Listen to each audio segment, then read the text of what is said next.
یہاں آپ کو بتائیں کہ مارچ کے مقابلے اپریل میں مہنگائی 0.43% کم ہو کر 17.34% رہی۔ مزید جانتے ہیں ڈان نیوز کے نمائندے طاہر شیرانی سے۔ طاہر، مزید بتائیے گا مہنگائی کی صورتحال کے حوالے سے۔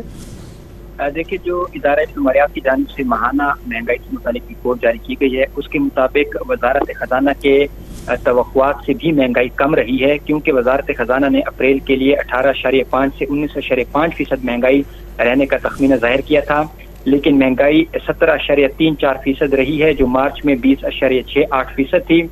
کیونکہ ایک تو مارچ میں مہنگائی میں اس لیے بھی اضافہ ہوا تھا کہ فروری میں حکومت نے گیس کی قیمتوں میں اضافہ کیا تھا، اور اس کے ساتھ ساتھ جو ماہانہ ایڈجسٹمنٹ تھی وہ بھی زیادہ تھی، اس لیے مہنگائی میں بھی اضافہ ہوا تھا۔ اور اپریل میں کیونکہ جو گیس کا امپیکٹ تھا وہ برقرار رہا، اور اس کے ساتھ ساتھ جو ماہانہ ایڈجسٹمنٹ ہے مارچ کے مقابلے میں وہ بھی کم رہی ہے، اور کچھ جو سبزیاں ہیں ان کی قیمتوں میں بھی کمی ہوئی ہے، اس لیے جو مہنگائی ہے اس میں بھی کمی ریکارڈ کی گئی ہے۔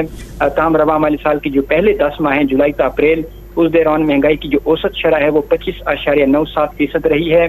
ادارہ شماریات کے مطابق گزشتہ ماہ شہری علاقوں میں مہنگائی میں 0.09% اور دیہی علاقوں میں مہنگائی 0.93% اس میں کمی ریکارڈ کی گئی ہے، جس کے بعد اپریل میں مہنگائی شہری علاقوں میں 19.4% اور دیہی علاقوں میں مہنگائی 14.46% رہی ہے۔ جی بہت شکریہ طاہر شیرانی اپڈیٹ کرنے کے لیے۔